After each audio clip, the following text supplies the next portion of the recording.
Hoje nós queremos recordar para vocês, alguns vão aprender, outros vão recordar, uma terminologia, uma palavrinha importante na interpretação da Bíblia que vai nos ajudar a fazer hoje a nossa reflexão.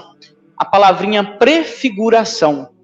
Prefiguração é uma palavrinha importante no estudo das Sagradas Escrituras, utilizada pelos padres da igreja, depois retomada pela escolástica, né? Santo Agostinho, São João Crisóstomo, Santo Irineu, usava muito essa palavrinha. E hoje nós temos um exemplo muito bonito, muito claro, do que é a prefiguração na nossa liturgia. O que é a prefiguração? São todas as figuras prévias à manifestação de Cristo que aparecem no Antigo Testamento. Vamos concretizar para vocês perceberem.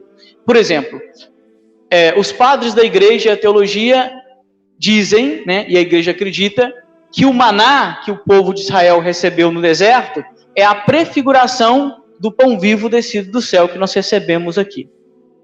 Também se diz que uma prefiguração ou uma figura prévia do batismo que nós recebemos é a passagem, né, do povo de Israel pelo Mar Vermelho, né? A passagem pelo Mar Vermelho, que significa a passagem da escravidão do Egito à vida nova em Cristo, é a prefiguração do batismo que nós haveríamos de receber a partir de Jesus. Outra prefiguração interessante que aparece são os 40 anos no deserto.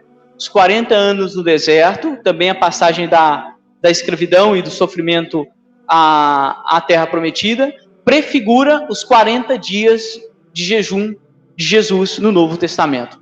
Então nós temos muitas dinâmicas de prefiguração para dizer, existe um link e uma conexão entre o Antigo Testamento e o Novo Testamento.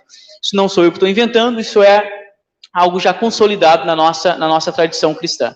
E hoje nós temos, uma vez mais, uma prefiguração muito interessante na primeira leitura, que é um livro, aliás, que foi narrado, né, uma leitura do livro de Reis, e a gente gostaria de explorar um pouquinho essa prefiguração. Conta a história de Elias. Nessa história de Elias, ele está fugindo, né, da corte do rei, de alguns profetas da corte que o querem matar. Ele está num momento muito delicado da vida dele, ele chega no deserto, encontra, né, uma árvore e deita ou fica aos pés daquela árvore e pede para Deus a morte. Diz, né, eu não sou melhor do que o outro homem, tira minha vida que eu não aguento mais. E adormece. E de repente ele é acordado por um anjo, que mostra para ele um pão e diz, levanta, come e bebe, porque o caminho é longo, como para dizer, né? Não é você que vai dar cabo à sua vida, porque você não se deu a vida. E se você não se deu a vida, porque você não se criou, né? Não tem geração espontânea nessa história, é dom. Também não é você que vai dar fim a esta vida. Então levanta e come. Ele come, dorme de novo. Aí o anjo de novo vai, cutuca Elias e diz, levanta, come, porque o caminho é longo. E diz a leitura que ele come o pão, bebe a água e caminha 40 dias. Aquele alimento, prefiguração, outra prefiguração dos 40 dias de Jesus no deserto, né? Aquele alimento que Elias come dá energia para ele sobreviver 40 dias, caminhar 40 dias. E a gente pergunta, né? Que pão é este que Elias comeu, que o possibilitou, né, recuperar o seu vigor e a sua fortaleza e caminhar 40 dias, que também é o símbolo, né, da passagem da escravidão para a vida plena. Que pão é este que nos faz passar da escravidão à vida plena? Que pão é este que nos faz passar do deserto ao oásis? Que pão é esse que nos faz erguer? Prefiguração do pão que celebramos, né, do pão que haveremos de receber daqui a pouquinho e que será transformado no corpo e sangue de Jesus. Prefiguração desse sacramento tão importante do mistério da Eucaristia. Então este é o pão. E hoje Jesus vai recordar isso para a gente no Evangelho, né? Agora, essa recordação que Jesus faz hoje no Evangelho, ela iniciou, né, no nosso contexto litúrgico há 4 domingos atrás.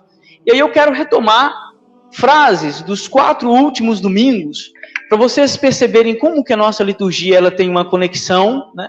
E por isso a catequese é muito importante, né, nas nossas celebrações litúrgicas, que nós saiamos daqui conhecendo não simplesmente as articulações conceituais, mas realmente as intuições espirituais que a liturgia nos coloca, né, que a liturgia da igreja nos coloca, e que a nossa teologia teve tanto trabalho para configurar, né? Nós, todo domingo, lemos 4 textos, não foram escolhidos ao acaso, né? Tem toda uma tradição de quase 2000 anos, né, que foi sendo construída para a gente ter a liturgia que nós temos hoje, e às vezes não valorizamos. Então, olha para vocês verem, Jesus hoje vai dizer que ele é o pão, mas para chegar a isso, nós temos um caminho de compreensão, né? A gente chama de mistagogia, a introdução ao mistério. Há 4 domingos atrás, o Evangelho terminou dizendo que Jesus teve pena da multidão porque eles estavam como ovelhas sem pastor. Há 3 domingos atrás, Jesus se assume como bom pastor, e ao se assumir como bom pastor, ele multiplica os pães e dá comida à multidão que estava como ovelha sem pastor. Há 2 domingos atrás, recordando da multiplicação dos pães, os que se saciaram foram atrás de Jesus, porque eles queriam fazer Jesus rei, e Jesus, não coaduna com os poderes deste mundo, vai embora. Eles vão atrás de Jesus e diz: Senhor, senti saudades suas, né? Como diz a música do Padre Zezinho, resolvi voltar aqui, estamos com saudades, por que o Senhor sumiu? E Jesus dá aquele tapinha de luva ou aquele puxão de orelha e fala: vocês não estão com saudades de mim, vocês estão com saudades do pão que eu dei. Vocês não estão sentindo falta de mim. Vocês estão aqui porque eu enchi a barriguinha de vocês. E aí é uma denúncia contra a nossa relação de fé interesseira, né? Que nós sempre temos o risco de correr atrás de um Deus milagreiro. Enquanto Ele está fazendo milagre na nossa vida, Ele é o nosso Senhor. Quando Ele não atendeu os nossos pedidos, nos tornamos ateus. É assim que funciona, infelizmente, né? É a tristeza, mas é assim. E Jesus vai dizer: vocês não estão aqui porque vocês gostam de mim. Vocês estão aqui porque eu dei pão para vocês. E diz: cuidado. Não fiquem atrás do alimento que se perde. Não fiquem atrás do pão que apodrece. Do pão que hoje é fabricado e amanhã tem que ser jogado fora. Lutem pelo pão que não acaba, pelo pão que não perece. E vai dizer: eu sou este pão. No evangelho de hoje, porque ele disse isso, os discípulos, não os discípulos, a multidão, vai afrontar Jesus, vai dizer: como que ele pode dizer que ele desceu do céu se nós o conhecemos? Ele não é Jesus, o filho do Zé, da carpintaria ali? Ele não é Jesus, o filho de Maria? Como é que ele pode dizer que desceu do céu se nós conhecemos? Jesus vai dizer que nenhum profeta é bem aceito na sua terra natal, né? Nós às vezes não somos capazes de reconhecer a graça que está do nosso lado, vamos buscar a graça longe. Isso acontece muito, né? A graça está do seu lado, mas você abandona a graça que Deus te deu do seu lado e busca longe, né? Vai buscar longe. Depois descobre que lá não tinha e volta, né? A história do filho pródigo é sempre assim. E Jesus vai reafirmar: eu sou o pão vivo descido do céu. O pão que vocês e que os pais de vocês comeram no deserto não matou a fome. Eu sou o pão vivo descido do céu. Essas palavras que Jesus disse foram, né, mal interpretadas e até hoje não são bem compreendidas, né? São palavras que estão na dimensão da fé. Cabe a nós acreditarmos ou não. O pão que é dado a Elias, né, o pão prefigurado no Antigo Testamento, é o pão revelado em Jesus Cristo. E nós terminamos a nossa homilia chamando a atenção para vocês. Essa última parte da homilia ela é muito importante, porque ela vai retomar o verdadeiro sentido, né, deste pão prefigurado em Elias e que nos é dado para que possamos caminhar, né, da morte para a vida. Jesus é pão, com certeza, mas Jesus é pão nas 3 dimensões fundamentais da revelação e da presença dele no meio de nós. Porque às vezes quando nós falamos de Jesus pão, nós reduzimos, né? É importante a Eucaristia, mas nós reduzimos a presença de Jesus simplesmente à presença eucarística. É a presença das presenças. Mas não é a única presença e ela não está desgarrada das outras duas presenças. Então nós vamos recordar hoje, vocês já sabem, muitos já sabem, os que não sabem vão agora ficar sabendo ou vão recordar. Que pão é este, né? A gente brincava ontem. É o pão integral, não que vocês compram na padaria, mas no sentido da integralidade da presença de Jesus no nosso meio. Primeiro, a mesa da palavra. Jesus presente na palavra, realmente, tá? Porque é uma heresia quem acredita que Jesus está presente unicamente e univocamente na Eucaristia, descolado da palavra. Não, ali é a presença simbólica, cuidado, né? Que a gente, às vezes, confunde ou a gente divide, né? Como se o símbolo não fosse o real, né? Vou entrar nesses detalhes aqui, não. Mas a presença de Jesus na palavra, ela é primordial. Vou dizer para vocês 3 textos bíblicos importantes para nós. Para começar, Gênesis, né?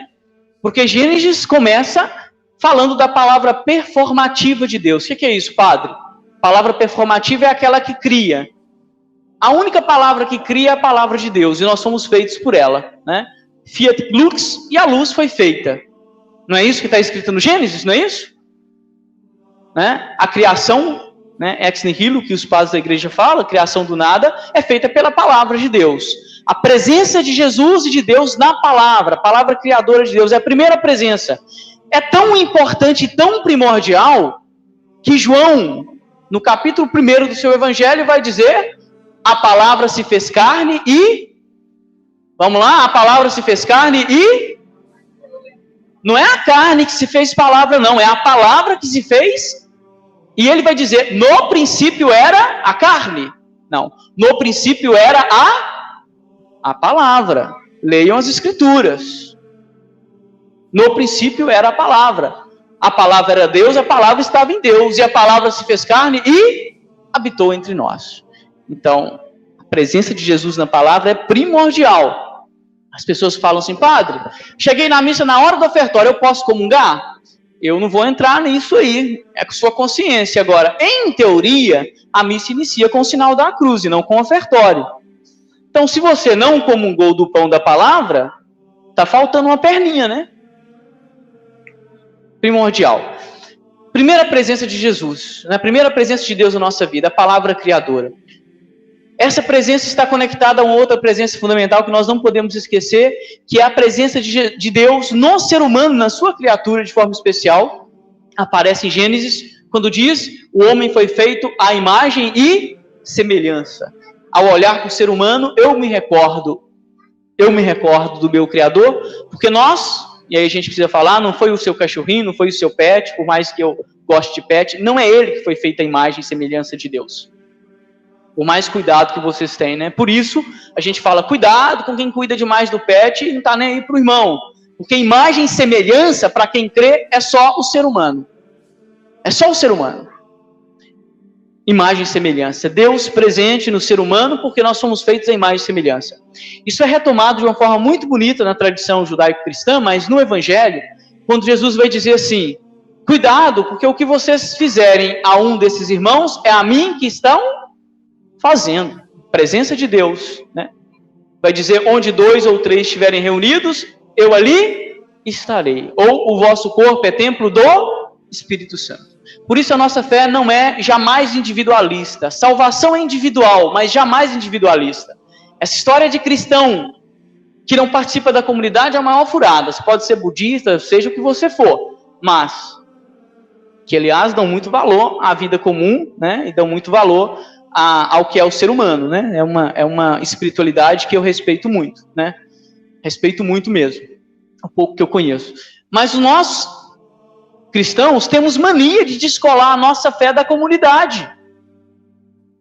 E não reconhecemos que Jesus está realmente presente aqui.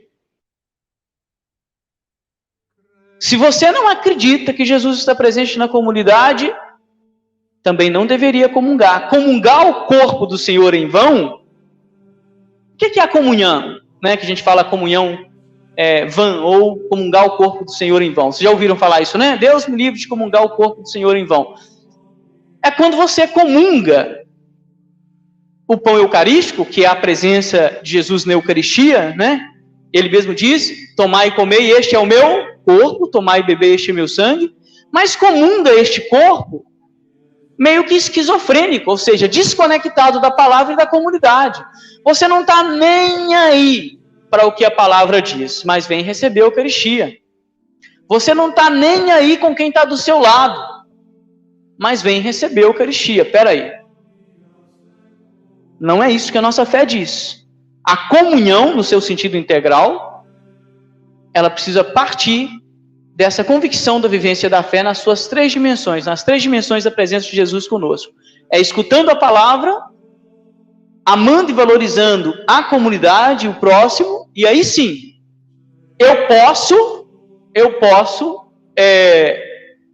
vamos dizer assim, dizer que eu estou em comunhão. A palavra é muito simples, né, gente? Ou está em comunhão, ou está excomungado. Ou seja, fora da comunhão. É comungar da palavra na comunidade, é comungar o corpo de Cristo a partir da palavra na comunidade. Se não faz isso, você não está em comunhão. Né? Aí nós temos que tomar cuidado, porque aí a gente acaba criando, né, esquemas de fé muito conectados ao nosso personalismo. Termino com uma frase muito forte de São João Crisóstomo, que eu gosto muito, é um dos padres da igreja que eu mais gosto, que eu gosto de estudar também, que num sermão da Quaresma vai dizer uma frase que ela é uma frase impactante. Ele diz assim pra gente, vou terminar com ela, para falar da presença de Jesus na Eucaristia, mas na palavra e no irmão. Do que adianta você adorar, ele não fala adorar, porque naquele tempo ainda nós não tínhamos na igreja o costume da adoração. O costume da adoração surgiu a partir da escolástica, é bom vocês saberem disso, né? Ele vai dizer, mas aí eu acrescento essas palavras, né? Não, o que adianta você adorar ou comungar ou receber o corpo do Senhor se você tritura como uma fera selvagem o corpo do seu irmão? Forte, né? Do que adianta você receber o corpo do Senhor, adorar o corpo do Senhor, se você tritura como uma fera selvagem o corpo do irmão que está do lado? É um compromisso muito forte, né? Nos chama aí para a ética cristã. Não adianta nada. Se você devora o corpo do seu irmão como uma fera, do que adianta adorar o corpo do Senhor que está aqui? Vamos fechar, né, com essa frase de São João Crisóstomo, pedir a Deus que nos ajude a entender a presença dele na nossa vida. Louvado seja o nosso Senhor Jesus Cristo.